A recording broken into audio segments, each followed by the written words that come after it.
It's a new month, which means it's time to get back to the Nintendo eShop and find you 5 fantastic hidden gems that you can score for under 25 bucks. And last month, over 3,000 of you watched and enjoyed this video, and thank you so much to those that are new to the channel. I really appreciate you guys stopping by. As you guys can see, the sub count is climbing, but we're not here to talk about me. Let's go to the Switch and let's check out 5 fantastic games.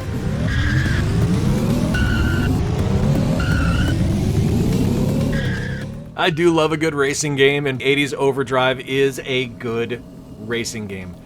This has so much going for it, from its visual style to the music, which is spectacular. The soundtrack in this game is one of the best I've ever heard. It is just a synth pop paradise of music, and the visual style that the game has just like leans into that overly chrome, overly neon styled vision of the 80s that we all have, and works so well.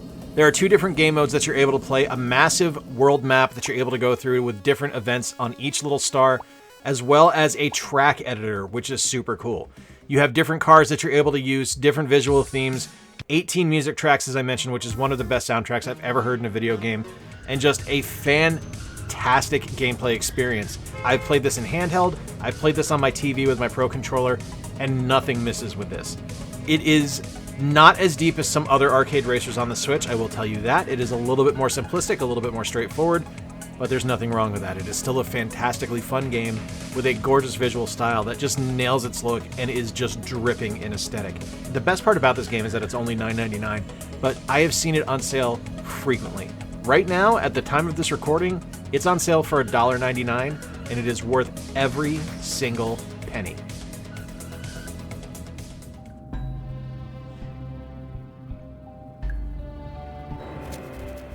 As someone who thoroughly enjoys tactical strategy games, ones that pass me by are few and far between. I at least have most of them on my radar, so Blackguards 2 is something that originally released on PC back in 2015, and I completely missed it. I had no idea that it existed, and I want to thank Daedalic Entertainment for providing me with a review code for this game. You play as Cassia, a young noblewoman who has been falsely imprisoned. Due to her imprisonment, Cassia is kept isolated from everyone with only a guard and gigantic spiders to talk to, who constantly bite her, driving her mad.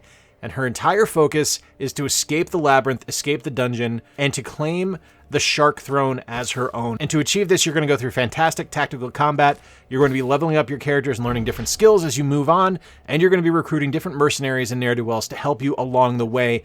All the while, you're going to be getting fantastic voice acting, really pretty visuals, and a really, really cleverly designed universe where you're going to be moving through and building up your character. I'm really enjoying this one so far.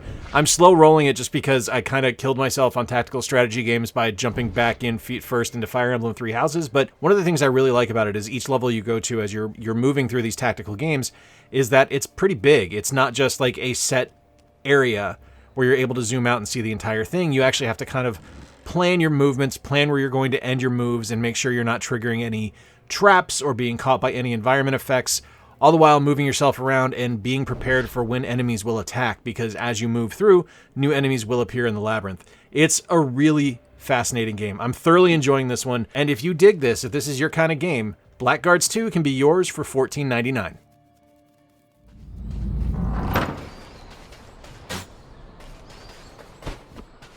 Death's Door from Devolver Digital is something I was lucky enough to play originally on Game Pass, and I enjoyed it so much I wanted to make sure I bought it and owned it on the Switch because it's kind of tailor-made for the console.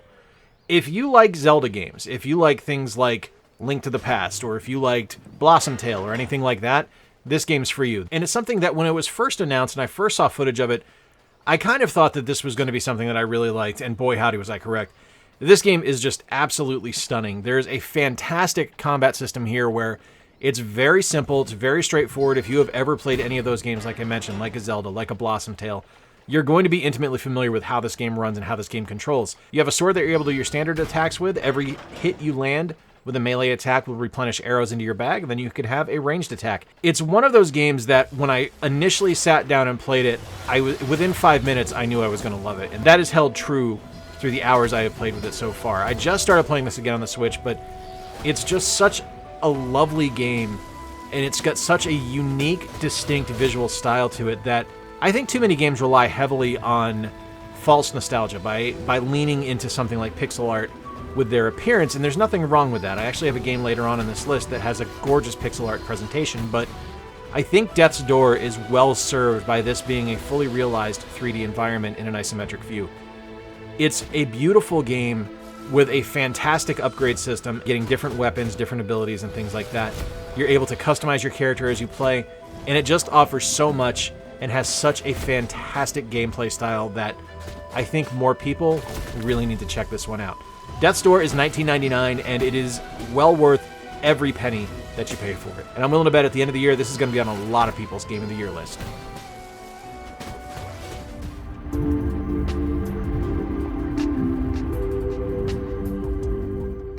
Despite the fact that I was born in the late 70s, I didn't really get into video games until the NES, so I kind of avoided the entirety of the Atari age with only a little bit of dabbling into the ColecoVision. So one of the things I really love is that all these new Atari Recharged games that they're releasing are pretty much brand new to me, with like the exception of Breakout, because I love Brick Breaker games. But this one right here, Gravatar Recharged, I went into this blind, and I want to thank Atari for providing the review code for this one, because this game's incredible. This game is so much fun. It is wickedly hard. It is a very unforgiving physics game that you need to be on top of your stuff to make sure you are not crashing into anything, flying into projectiles, that you're shooting things out of the way, and performing the missions for each level that you go into. And one of the things I really dig about this is that each level you go into has a different gravitational pull. So it's not going to be just as simple as flying around and making sure that you're shooting the enemies. You have to deal with a pull towards the core of the planet you're on that is making it significantly more difficult as you move around. I am absolutely head over heels in love with this game. This is such a clever remake and such a fantastic addition to the Atari Recharged line that I cannot tell you how much I'm enjoying it. I've loved every Recharged game that I've played so far, but this one is my favorite. Gravatar Recharged is $9.99. I'm loving everything about this game, from the visual presentation to the music.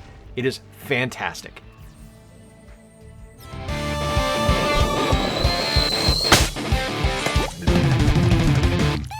I unfortunately missed out on getting the physical release of Phoenotopia Awakening from developers Cape Cosmic. That premium edition game is published, but I wanted to make sure that I shone a little bit of light on this absolutely spectacular game because this does everything so well.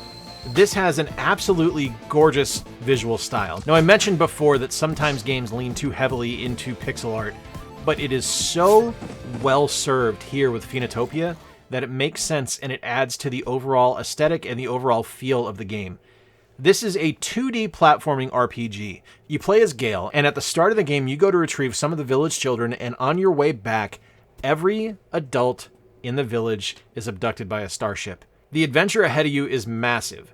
You have a fantastic narrative-driven single-player experience with wonderful characters, great dialogue, gorgeous music, and huge, sprawling dungeons. You have a bunch of different weapons that you're able to use. You have different upgrades that you're able to add to Gale's character. You can get rocket boots. There's a bunch of different enemy types, 12 different boss encounters. It's just such a wonderful game and such a fantastic experience. Like, I have enjoyed every single minute I've been playing this game. This is something that I wasn't aware of until I saw Premium Edition's announcement of the physical release. And like I said, unfortunately, I wasn't able to get it, but playing this digitally is still such a rewarding experience and such a fantastic opportunity to play a gorgeous and wonderful game. The main campaign is over 25 hours long, so there's plenty of gameplay value here. And if you're going for a completionist set, it's going to be over 50 hours. I've just thoroughly enjoyed my time with Phoenotopia, and it's something that I can see myself going back to for years to come because it's just such a wonderful title. Phoenotopia Awakening is $19.99. There you have it, my friends. 5 fantastic hidden gems for the Nintendo Switch eShop that you can score for under 25 bucks. I think there's something for everybody here. There's not necessarily going to be every single game you're going to want to try out. I'm pretty sure at least one of these is going to catch your interest. Let me know in the comments down below what your favorite game is that I featured this month. And hey, thanks to my patrons that you guys are seeing on screen right now. If this is your first time here, please click on the playlist up here right now so you can check out every single other eShop Hidden Gems video that I've done over the last 2 years. And remember to play more games, stay square, and take care. I'll talk to you soon.